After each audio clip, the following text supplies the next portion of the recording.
Very well, ladies and gentlemen, thank you again. And Mo, would you take the roll of the cities?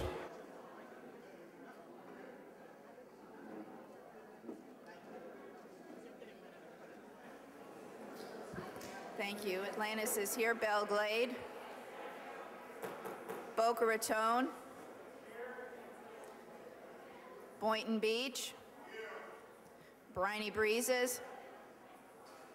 Cloud Lake. Delray Beach. Glen Ridge. Gulf. Green Acres. Gulfstream. Haverhill. Highland Beach. Hypoluxo. Juno Beach.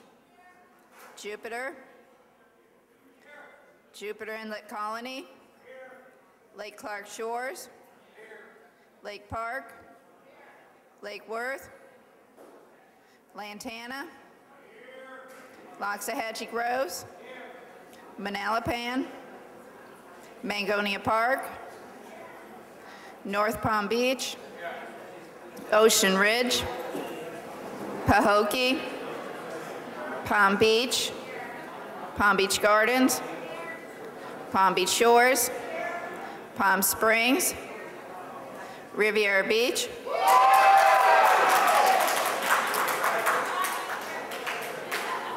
Royal Palm Beach. South Bay. South Palm Beach. Tequesta. Wellington. West Palm Beach. We have a quorum. Thank you, Mo. If I could have your attention, please. If I could get your attention, please. If we could ask that, there you go. The sound is really carrying from the back of the room to the front. Thank you so much. We'd like to open up with a welcome of Councilwoman Dawn Pardo from the Riviera Beach. She'd like to, and she's our second vice president.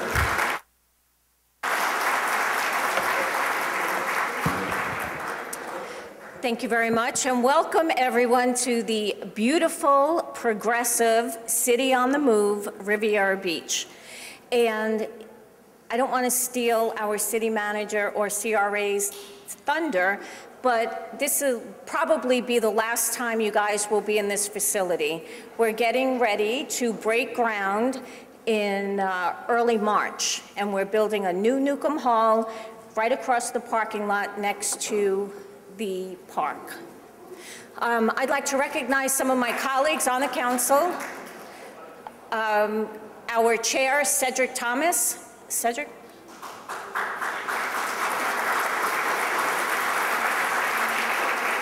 Councilwoman Judy Davis.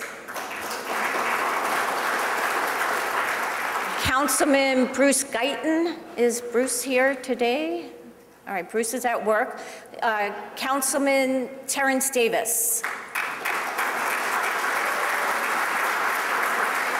We also have our city manager, Ruth Jones, with us.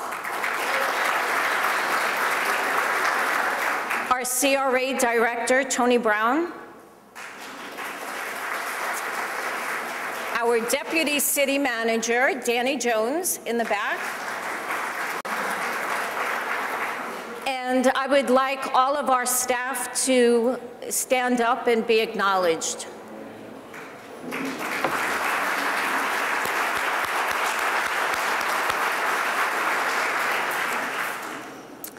Also, I need to recognize my assistant, Jessica Pinsky.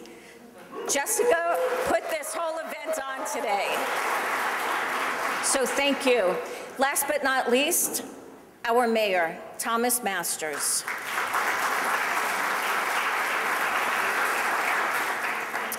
And there's two people I'd like to acknowledge. Today's lunch was sponsored by Rybovich Marine, and Carlos Viduera is here.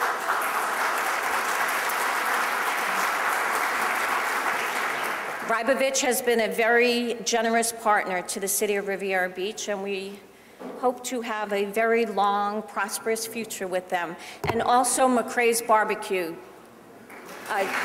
Derek. We have an incredible turnout today, and I think for two reasons. We have our Congressman, Patrick Murphy, with us, and then we also have McCrae's Barbecue. So with that, thank you all for attending. Thank you for coming to the city of Riviera Beach, and we have a great program in store. Thank you.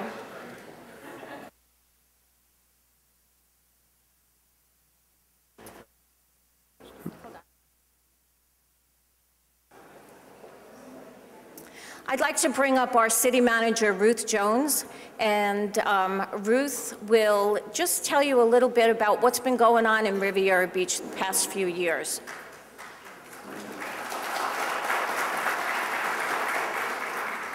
Thank you, Councilwoman Pardo, and welcome to Riviera Beach.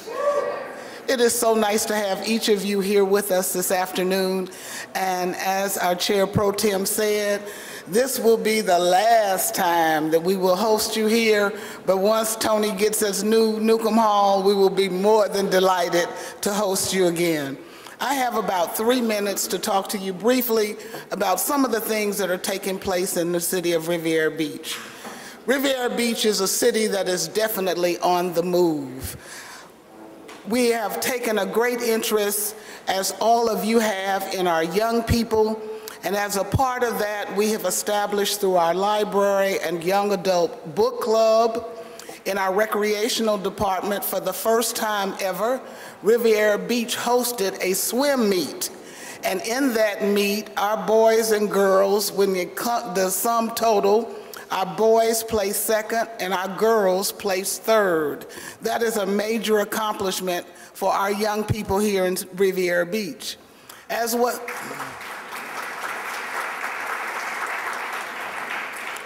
as in the fall, we hosted a county-wide football program, and we had in one weekend 6,000 children, young people, your children from across Palm Beach County here in Riviera Beach for that great event.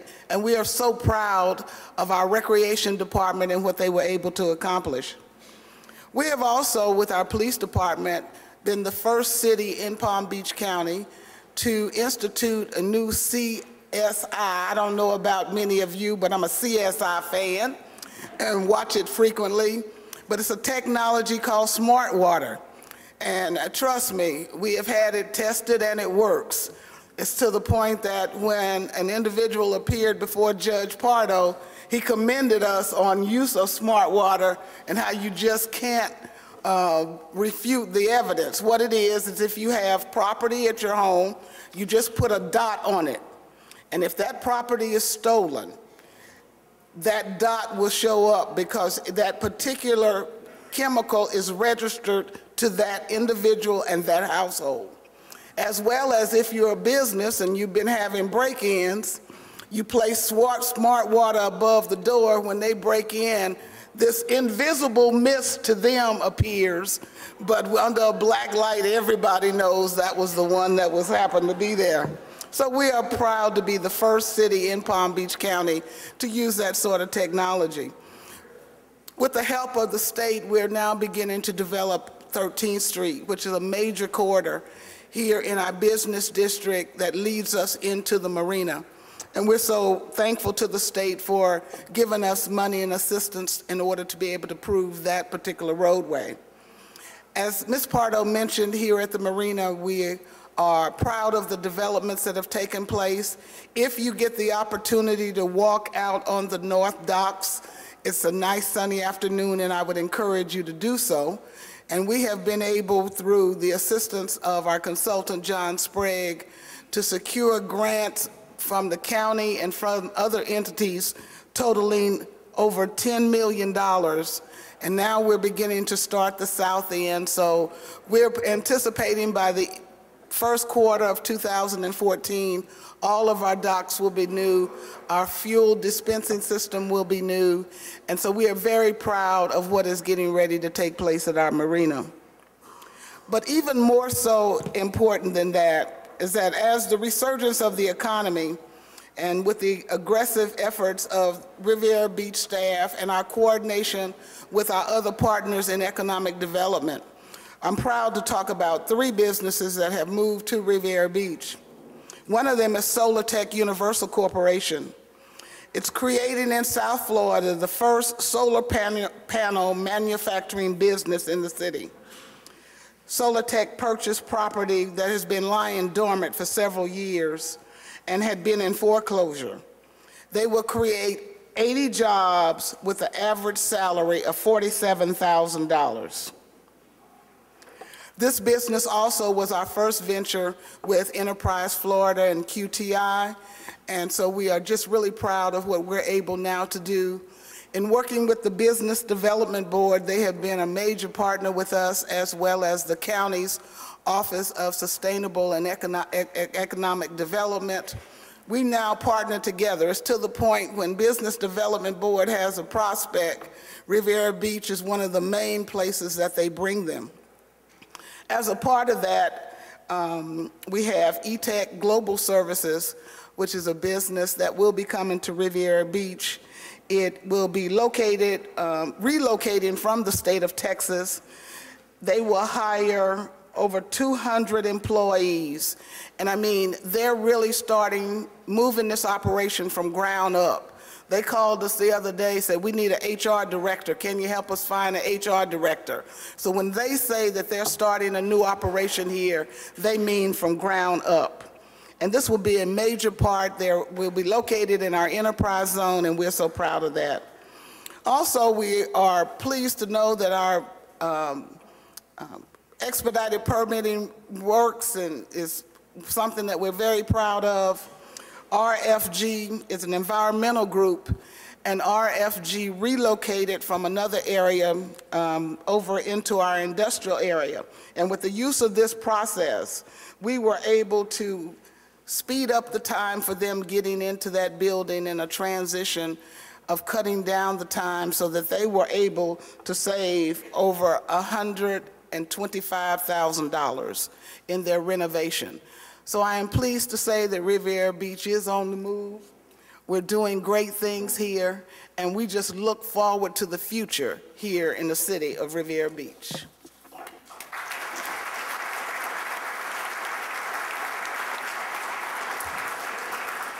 And I'd like to introduce you to our CRA director, Tony Brown. And Tony will talk a little bit about what's been going on and our future for the marina.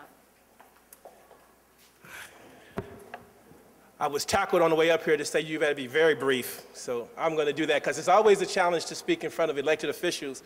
And then it's doubly challenging for me to speak because our mayor is not only an elected official, but he's a Baptist preacher. So I'm going to get graded after my remarks. I'm honored that Ms. Porter is allowing us to tell you about what we're doing in Riviera Beach, but this isn't really about Riviera Beach. This is really about us. Because, see, we know that great cities have both a regional and a global impact. And in Palm Beach County, we are a cluster of great cities.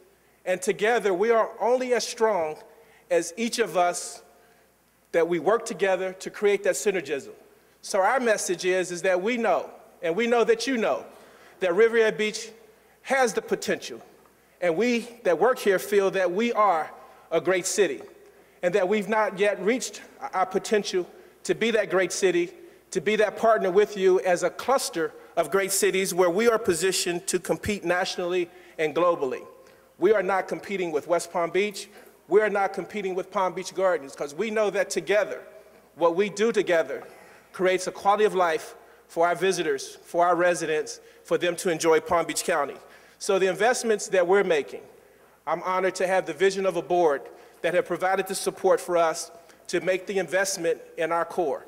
And many of you, and many of you have told me, so what's different this time? What is actually different this time? Well, what I've told my development partners that what's different is that we got $29 million in the bank that is going to jumpstart this marina. What is different this time is that we have businesses, Carlos, who's represent Rybovich, and the Huizinga family, the Healy family who represent Viking, who have made investments. We have the site control. We have the interests of our property owners and private developers who now will leverage our $29 million to remake this marina and put in over $245 million worth of private capital. We know that with you, we desire to stand with you as partners to be among the cluster of great cities that you are, to let you know that Riviera Beach, we're making the investment in our potential. Thank you.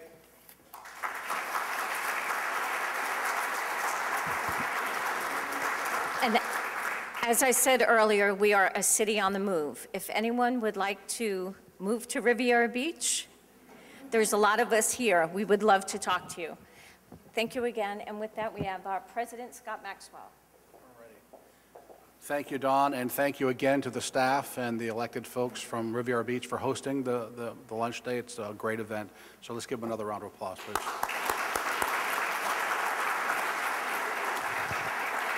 Okay, let's start with some welcoming introductions. I see we have a couple of state representatives in the room. If Representative Kerner and Powell, would you please stand up? Were there any other state reps in the room?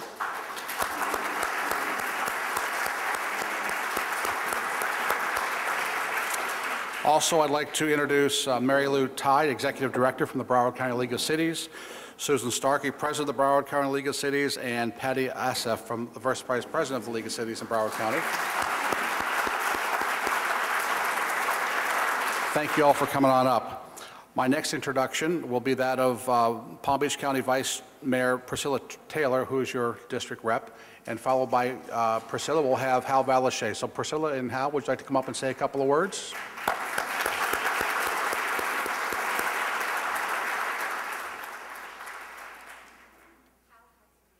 Hal has left the house, okay.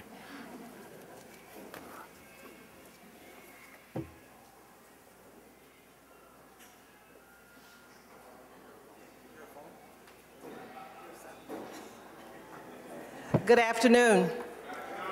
I was looking around for Hal so that we can do this real quickly between the two of us, but I guess he left. But I am just thrilled to be here at Riviera Beach. It's so much good things happening here, and this is what I think we have all been looking forward to, and I know that I have. But I would be a little derelict if I didn't mention today, the special meaning of today being the 50th year of the March on Washington, whereas Dr. King gave his I Had a Dream speech. And I know over the weekend, a lot of us, there was events, and on my radio program we talked about it, but I just think this is the perfect audience to reiterate what Dr. King said. And some of the things he said, which I think we are all still working on, but that equality and justice for all is something that we need to continue to work on because we are lacking in some areas.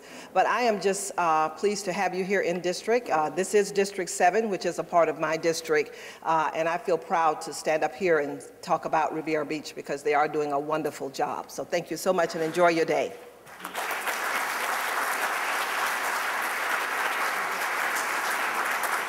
Very well. Are there any additions, deletions, or modifications to our agenda?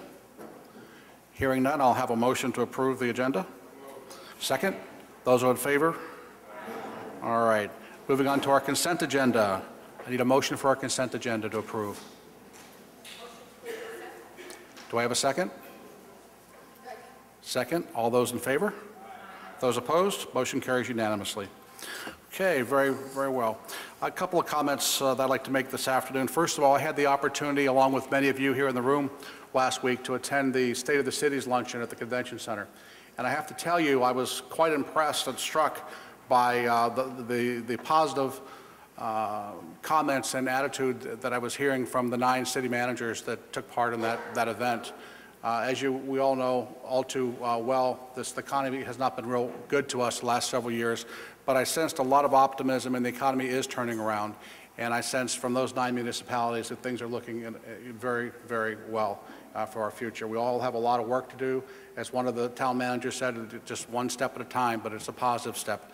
And I think we all agree that that's what we need to be doing and focusing on right now.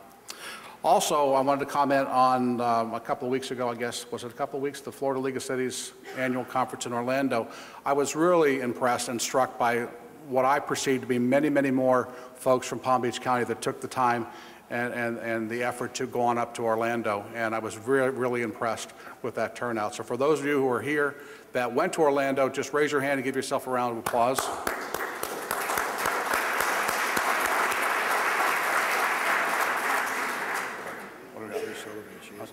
Okay.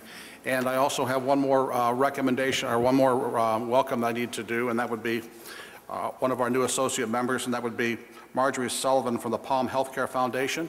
Where are you, Marjorie? Oh, okay. Do you, I got to tell you, as I get older, my eyesight gets worse. We've got to get the font on these agendas a little bit bigger. I apologize for skipping over. Would you like to come up and give us just a moment or so of your elevator speech, please, and tell us what you do? That's okay.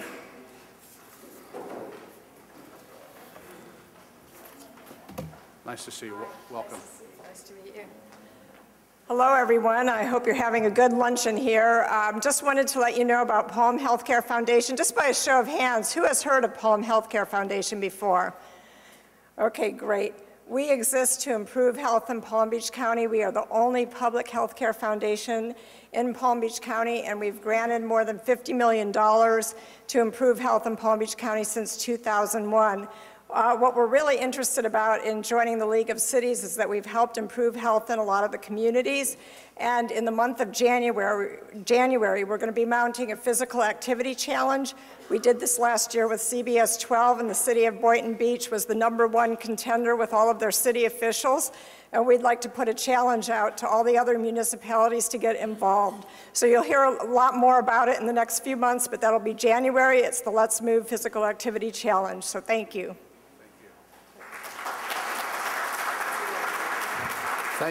Thank you, Marjorie, and again, thank you for your support, as well as all the associate support, because as you all know, you are critical to the long-term success of this league, and I thank you again.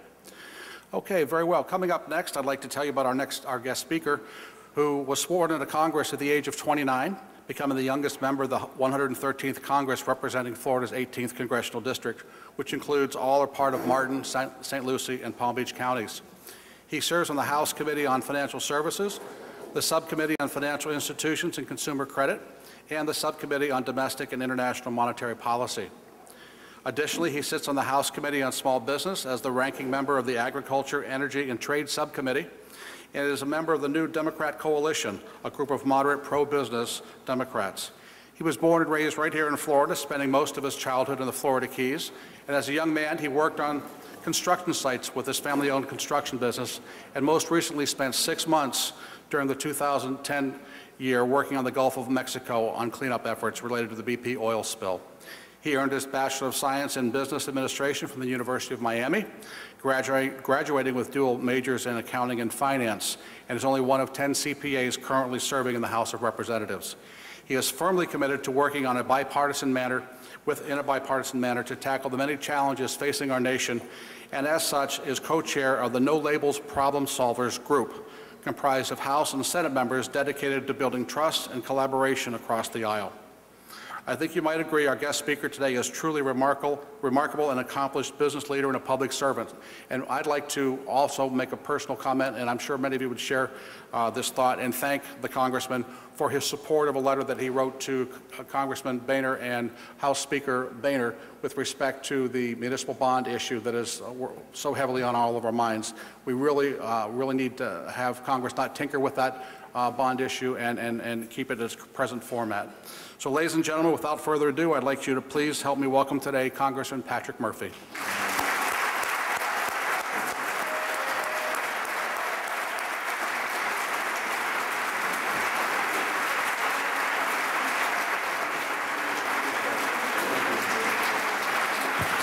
Thank you all. Thank you. Too kind. Thank you very much for that introduction. It's great to see everybody. A lot of familiar faces here today. It's great to be home. We don't go back to D.C. till September 9th. So it's good to be home, but I do think we should be in D.C. right now. It's not like things are going so perfectly up there. To answer your question, Ms. Pardo, it's definitely the food. I just had a few bites of it, so definitely want to thank everyone for putting that together. I want to thank Riviera for hosting this, for Riviera Beach for hosting us as well, and just want to echo what Ms. Taylor said. It's important that we at least just take 1 second to think about the meaning of today. 50 years ago, Martin Luther King gave that speech, and we've come a long way, but we do still have a long way to go towards equality in our country, not to mention unemployment. So it's important we do recognize that.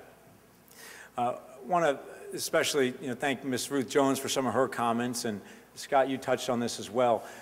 With our local economy, we are certainly not there yet, but what we're seeing locally and what we're seeing nationally is a rebound, and it's certainly not quick enough. But whether it's building permits that are at 5-year highs, whether it's long-term debts coming down, whether it's the municipalities, most of which throughout my district are doing much better. This is all good news, but we do have a long way to go, and we certainly can't take our foot off the pedal yet. Unfortunately, I feel it's our government that's been holding back this recovery. It's the lack of action, it's the uncertainty, it's the finger pointing that's created this environment where business owners, entrepreneurs, municipalities, no one wants to act. You don't want to go take a bond out because you don't know if the tax laws are about to change. You don't want to go get a loan from a bank because you don't know if you're going to be able to expense it or not. You don't know where the tax rates are going to be. All that uncertainty has been holding back business growth throughout our country and certainly here locally. So that's been my priority, is creating certainty. And the best way, in my opinion, to do that is by reaching across the aisle, is by making those friendships. Whether you're Republican, Democrat, Independent, basically everyone I talk to is tired of it. They're tired of the finger pointing. They want results. So I told the story to a few of you already, but I'll say it again. The first couple days that I was in D.C. are the epitome of what's wrong with it, if you ask me. You get elected to Congress, and then you have this orientation. They got to teach you how to vote, and they tell you about the security and all the issues we're dealing with. First thing they do, though, day one, is they say, all right, you're a Republican, you're over here in this room. You're a Democrat, you're over here in this room. You guys will meet in a month. See you later. Say, what in the world? Talk about starting off on the wrong foot. First thing that I tried to do upon seeing the way they were starting us off was reach out to some of the Republicans. And I had an opportunity to meet a gentleman named David Joyce from Ohio, who was at the Forum Club with us. Some of you I know were here and saw him. And a guy named Robert Pittenger, he's from North Carolina, 2 Republicans. And we started talking about some issues, especially some of the fiscal issues that are on the top of a lot of our minds. And over a dinner one night, we came to realize that we were agreeing on like 80% of the solutions to how to get to that grand bargain, how to get our fiscal house in order. And we said, what in the world? What the heck are they doing up in D.C. all this time? We can actually get something done here. So he talked to a couple of his friends. Robert Pittenger talked to 4 or 5 of his friends. I talked to a couple of my friends, and we got a little round table together. Next thing you know, we grew this group to about 50% of the freshman class. And it's a pretty even split of Republicans and Democrats. And what we tried to do is shake it up a little bit. We said, what we have now is not working. We need to mix it up. So we decided to write a letter to President Obama, to Leader Pelosi, and to Speaker John Boehner. And we laid out a few principles that I've tried to govern thus far in D.C. and the way I hope to govern going forward. And I'll just lay out those principles real quick. Number 1, we said we're going to work together. That idea of my way, the highway, it doesn't work in your business, doesn't work in the city government, certainly doesn't work in D.C. Number 2 was the need for common sense solutions. And when I come home and say that to business owners, they kind of look at me and say, yeah, Patrick, what else would you do? If it's not common sense, why would you do it? Well, turn on the news. Look at what we're doing up in D.C. We have a great ability to find the most short-sighted, senseless solution to problems. Part of that was a commitment to each other, that we're not going to waste our time demagoguing, blaming President Obama or blaming President Bush or Clinton or Reagan or whoever. There's plenty of blame to go around. Let's focus on the problems and go forward from here. And then number 3 point that we made in that letter was that, I didn't work my tail off just to get reelected, that we're going to have to make some tough decisions, and that you're never going to get 100% of what you want. And if you are, it's probably not a great deal. That if you get 80% there, then go for it. And in order to get to that grand bargain, to get to that place, to get our fiscal house in order, it's going to be some tough decisions. And there's a few things that we laid out for that framework to get there. Number one is tax reform. Being one of 10 CPAs in Congress, I would never claim to be an expert on the tax code, but certainly understand that the tax code has not kept up with the way businesses have evolved in the last 30 or so years. We need some serious changes. Got to bring down rates, got to get rid of some of the loopholes, some of the deductions and exemptions. Number two, must address Social Security, Medicare. Must ensure that these programs are there for generations to come, but we also must look at the math and acknowledge if there are some changes that need to be made, then let's do it now while we can still make the easy changes. Number three is Medicaid fraud. You might not think it's a big problem, but healthcare and the fraud in healthcare is perhaps one of the biggest problems in our country. Beyond that is the overall waste, fraud, abuse, duplication. You know, things that everyone reads about, that wasteful spending that just drives you crazy. And that's where this group started. We said, you know what, we're not going to be able to get tax reform done overnight, but let's start with that low-hanging fruit. Let's go for the waste, fraud, abuse. So we dropped a bill. It was called the SAVE Act. It was about $200 billion of this wasteful spending. And it's a bipartisan bill. And that was to get the momentum, to get things started. So as we move forward, we're going to move on to some of these more challenging topics in order to get our fiscal house in order. But just kind of want to give you that background of what I'm at least trying to do in the freshman class to get our fiscal house in order, and acknowledging that whatever the issue is, whether it's the Affordable Care Act, whether it's immigration, whether it's our long-term debt, all these issues are critical. But the only way we're going to fix them is if we work together, is if you find that middle ground to get there. So I will certainly continue on that. In the introduction, you mentioned some of my committees. These are important committees for this district. First committee is the Financial Services Committee. The second one is Small Business. Financial Services oversees a lot of issues that are important to all levels of government and certainly all constituents. Number one is housing. Right now, a big conversation is Fannie, Freddie. How do we reform these programs? How do we ensure that the 30-year fixed rate exists? But how do we ensure that the private market has a say? Right now, Fannie and Freddie are backing about 90% of all mortgages. That is unsustainable. That is too big. We've got to bring that down. Number two is insurance. And two topics there I think are especially important in this room. Number one is the National Cat Fund. This is something that was talked about in the past. It never went anywhere, to be quite honest, because the Northeast kind of said, we don't have hurricanes, we don't have any of these problems. Unfortunately, for all of us, Hurricane Sandy hit, and projections are that it could happen again. So between the fires we're having out west, the earthquakes, the flooding, the hurricanes, you name it, there is a lot of talk now about a national cat fund that would basically be a backstop for all insurance and ensure that homeowners that have been living in this area for 20, 30 years aren't going to have to sell their house because they can't afford the insurance premiums on that. So that's an important issue we're working on. Also, as it relates to insurance, there's been a lot of talk about the FEMA maps. There was a bill passed last year, the Bigger Waters Act. This was passed. I was not there, for all this conversation. And like most pieces of legislation out of D.C., was not perfect. The devil's in the details. The bottom line is the new maps that are coming out with FEMA do not help. In fact, they hurt Palm Beach County. And there's a lot of discussion that I think we need to have, and I certainly want to be your voice in D.C. trying to make some of those changes, some of those amendments to those maps, because that's going to end up having a net negative effect on our constituents. So I look forward to having that conversation as we move forward. Another critical issue that is probably the top priority issue in my office right now is our local environment.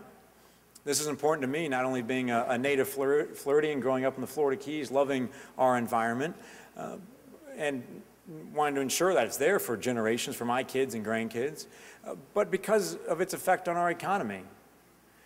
Right now, what's happening because of all the rain we've had, Lake Okeechobee's had to have numerous discharges.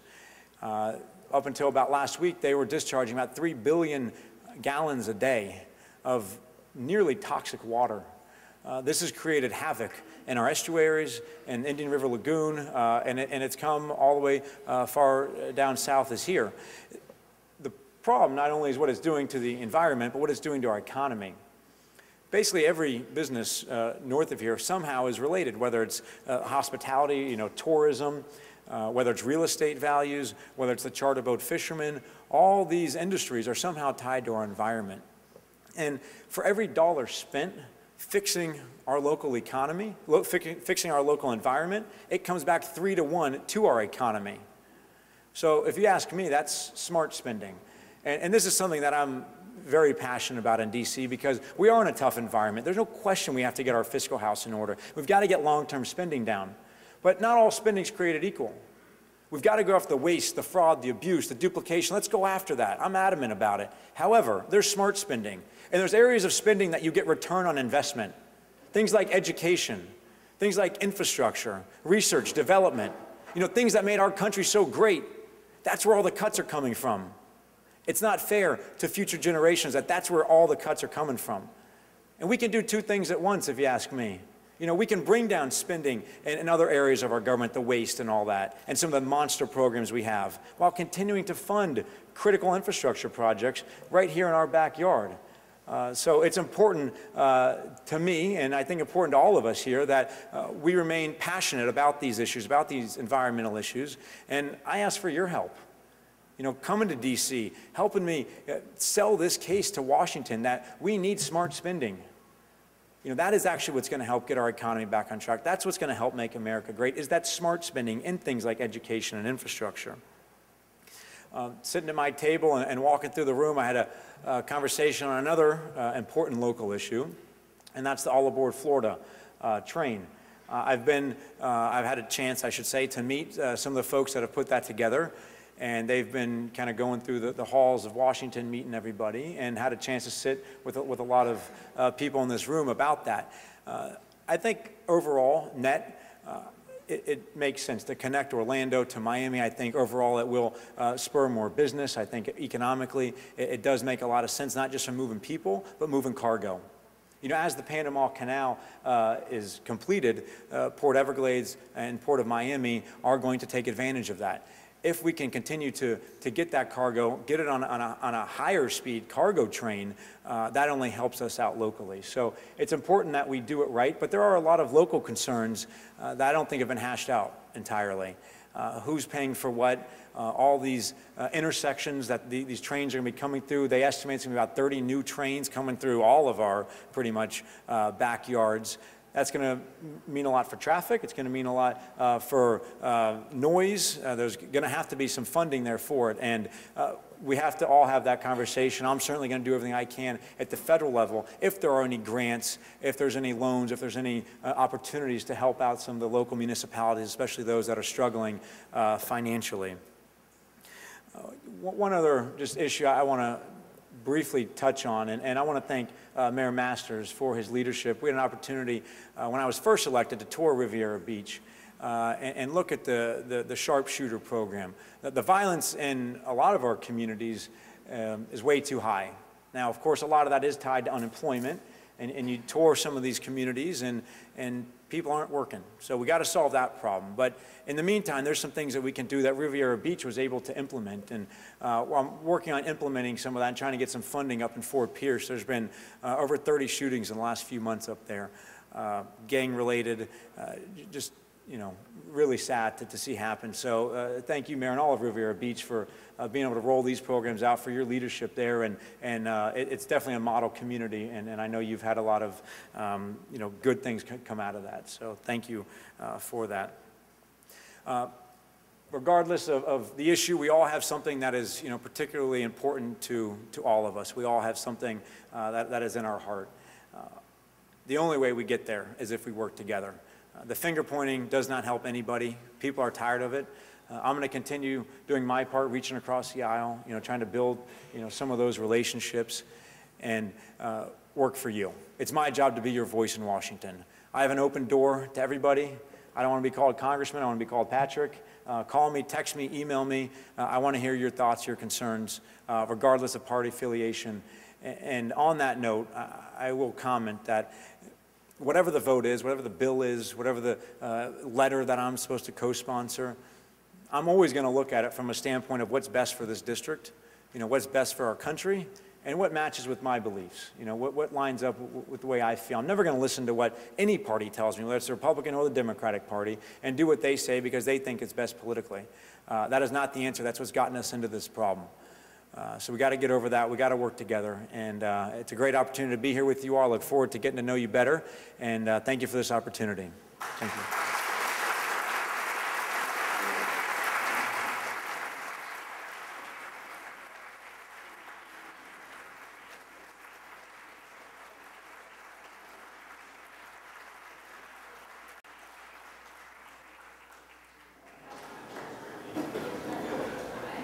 Thank you, Congressman. It's truly an honor and a privilege to have you speak today. Thank you so much.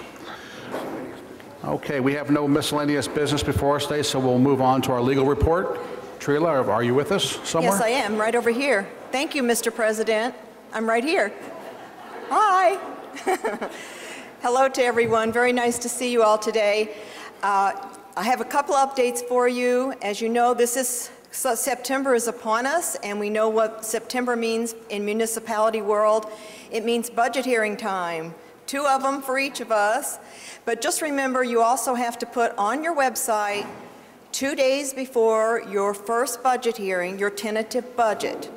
2 days before each of the hearings, tentative and final, and you must post your final budget within 30 days of adoption. If you don't have a website, you're supposed to send it to the county with reasonable time that they could post it. So please keep that in mind, just a little reminder, put it on the website. There is a new law that you need to be aware of. It deals with contracts with outside vendors. Nowadays, you have to put in those contracts a provision that those outside vendors have to follow the public records laws. They have to keep those records. They have to make them available to public, anyone that asks for them, just as you would. They can redact the things that are exempt under Chapter 119, just as you can. And then when the contract is over, they are supposed to turn those records back over to the municipality or the public agency that they have entered into the contract with. This is a new law that took effect July 1. It is found at section 119.0701, and you can look on our website for my legal report if you want to look at it in more detail. I did want to report on one item. The Inspector General did issue a letter to the Village of Palm Springs that they frowned upon. They, I guess, went a little, not quite so far as to say it was totally illegal, but they frowned upon using piggyback contracts. Believe me, you can piggyback onto other contracts. It is allowed by law. It is in the statutes. There is nothing wrong with it. Obviously, you have to follow your own procurement rules. You have to make sure that a contract that you want to piggyback on hasn't expired. But you know, we all use Smart Procure here. We all look around and see what state agencies and other municipalities have used as a competitive bid, maybe for our computers, our police cars. We want to get the best price. This is just good business. So I don't know where the Inspector General's coming saying that, but Palm Springs and everyone else, piggyback contracts are allowed. They are alive and well in the state of Florida. So we're okay. Hey. And an update on the Inspector General lawsuit. The last 2 counterclaims the county had were dismissed by the courts. So those 2 counterclaims are gone. The cities did offer a settlement to the county commission, and Those that are involved with the case, 14 of the cities, did think this was a reasonable settlement. It was to have an IG oversight fee based on 0.25% of contracts, which is what I think everyone thought they were voting on back when we all voted for that. It was rejected unanimously by the County Commission without even placing it on the County Commission's agenda. So we didn't even get to go and have a dialogue. So if you hear out in the ether somewhere that, you know, the cities are being unreasonable and they haven't even offered a settlement, yes, they have. And it was rejected out of hand without even being placed on a public agenda. So that's where we stand on that, and for more details, just look on the website. You can see my whole legal report and all the case citings if you'd like to. Thank you so much. Thank you, Trila. Richard, you've got an executive director's report. Good afternoon, everybody. Good to see all these smiling faces. We had a wonderful time in Orlando. We had a conference. It was well attended. We had a Gold Coast breakfast with over 120 people. That's probably an all-time record. We are looking to have another Gold Coast meeting to talk about legislative agendas. That is the Miami-Dade League of Cities, the Broward, I believe they left, but the Broward League of Cities and Palm Beach County League of Cities, and all three cities are going to get together this year and have a legislative priorities and work on that. So we'll be having a luncheon sometime in November this year, maybe December, depending on when we all get our legislative priorities. We do have 32 people on policy committees. That is unprecedented for Palm Beach County. We will be able to craft legislation. That is unbelievable. Because a couple of years ago, we had committees with 1 or 2 people on them.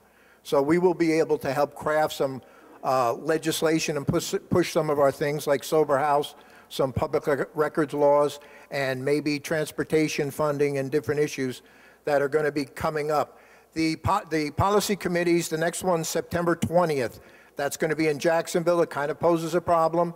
We may need a room because of the driving is 4.5 hours, but the Florida League promised me they would never do this again. So that's our first meeting. Our second meeting, which is going to be really important, is October 18th in Orlando. That's going to be at the Marriott World Center, and we're going to start crafting our own legislation this year. This Monday, we had our flood map meeting. We had, if you notice, the flood maps would have come out the first week in September. They would have happened had it not been for the good work of our technical committee that got together with Palm Beach County and Ken Todd. I don't know if Todd Bunlarin is he here? But our legislative delegation, everybody worked together to push the rollout of the flood maps, which are going to impact everybody. That will happen in spring of 2014.